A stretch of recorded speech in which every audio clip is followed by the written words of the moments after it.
Welcome guys, back to another episode at the Gruesome Garage, and we're still back at the compound working on the Lola. And we're gonna start today with the brakes. Just because, you know, that's one of the main things that this thing needs. It's missing the line over here, and it's missing a line over there. And everything else seems to be pretty much in good shape. Like we said last time, the rack's in good shape, the suspension's in good shape. Even the coilovers look like they're not leaking. The bearings feel great, but the brakes are obviously in question. So we're gonna start with the wheel cylinders and see how bad they are. We're gonna start with the one that's missing the line, because honestly, these back here don't look that bad. And that, considering it's been sitting for probably around 30 years. that one looks like it's been in some water. This one doesn't. But that wheel cylinder, you know, surprisingly doesn't look that bad. So let's dive into it.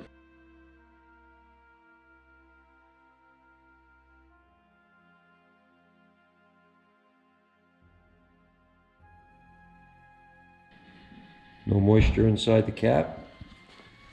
Even the bearing looks pretty clean in there. As you guys can see, most of the damage is paint, just from sitting in the dirt and mud for so many years. But the metal's strong, even these pads over here. There's nothing wrong with them.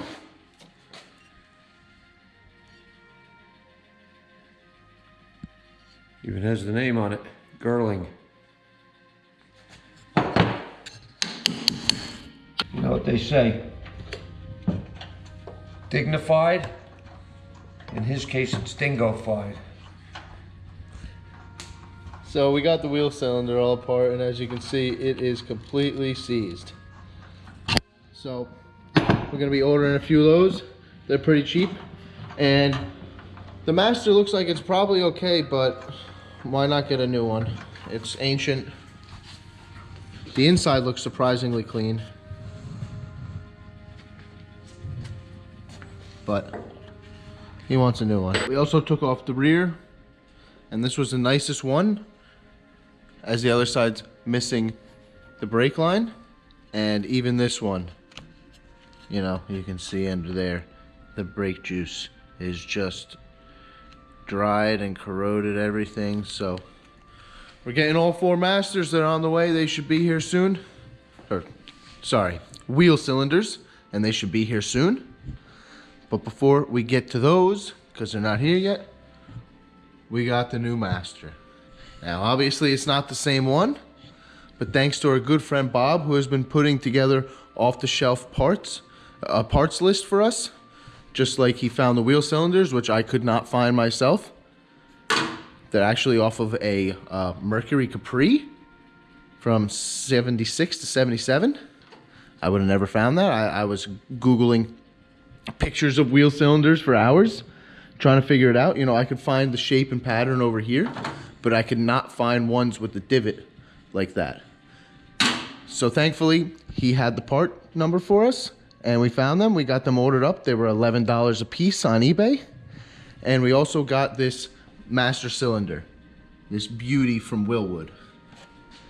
It bolts right in, fits right up to the factory spot right there. And it looks like, I'll take the boot off and show you in a minute, but see how this has a snap ring in there with a ball? This also has the same thing. So hopefully, fingers crossed, we can just take this rod out and replace this rod with it, because we're trying to do no modifications whatsoever. The biggest reason why we got this one instead was this Lockheed, the factory one, is $160. This was $77, and you know, we like our hot rod parts, so why not? It's cheaper, it's easier to find parts for it. If something goes wrong in here, it's not easy to find parts in there. And like I said, it looks like we can just swap this. So we're gonna save all this stuff, because at the end of the day, even though we're not keeping it factory from how it came from Lola, we want to be able to you know, put all factory parts on it. We don't want to cut anything up. We don't want to crazily, you know, modify something where we can't go back to how it was before. Boots off. As you can see, this looks exactly like this one. A little smaller, obviously, the plate, but the ball looks the same. So let's get this apart. Let's get this apart.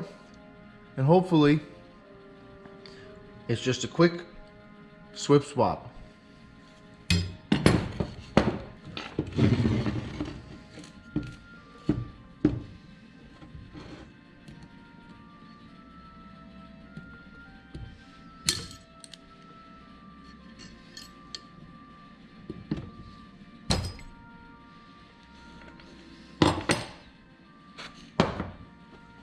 Yummy.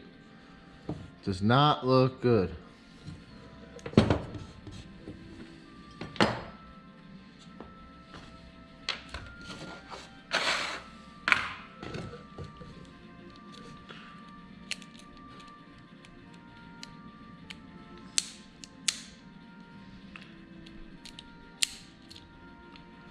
It came out obviously a little easier, but it looks identical. You know, this one's got a little more bulbous design to it, but I really think, let's take this apart, swap out these parts for those parts, and I think it should fit right in there. Upon further examination though, sadly, this will not work. Well, technically it will work, but as you can see here, guys, the head is different. It pushes in a little more, and where this washer sits with the snap ring, it actually deflates this piston a little bit. So technically it could work, but we do not like that it's gonna push the piston. In the long run, would it matter? Probably not, because it only pushes it down about, you know, 1/8 of an inch difference. We don't want to modify this at all, because it would be you know, easy to sand this down and call it a day, but then we would be ruining this part right here, and we don't want to ruin the part. So instead, we're going to take this rod that the Willwood came with. We got a new bolt right here. We're going to cut this off. We're going to weld it and extend it, and then we'll get the rod that we need, the same length. Well, guys, I said we were going to weld the rod, but it turns out we thought of another idea. So instead of welding, we put this sleeve in and jam nutted it on both sides. And now this rod is completely, you know, tightened in here. And it looks like there's this pedal right here where the stop is for the throttle. This pedal is in a great spot, if not could go out a little further. So we have a lot more adjustment. So I think that's perfect. Not only did we figure that out today, but these beauties came. And they bolt right in. It's the same exact thing, just missing the bleeder and a brake hose. They even have the springs just like the old ones. I'm pretty sure they're new old stock parts. They don't look like the newest boxes. And the back says 1988. So I assume that it's old stuff. So it's probably the same stuff that came in it. Probably from the same factory run, because it looks like it's the same casting and everything. So we're really breaking into this thing. We even put this back together, you know, so we can save the whole assembly, just in case we want to go back to the original. But we're not doing that. We're hot rodding, as you guys can see. We got to make ourselves a new brake line. It's going to be not tricky, but one side is just a regular single flare and the other side is a double flare. So, you know, it's not, you know, it's not just an off-the-shelf part, but, you know, we make our own brake lines anyway, so that'll be easy peasy. So we'll make that up next time, and we'll get the hoses next time.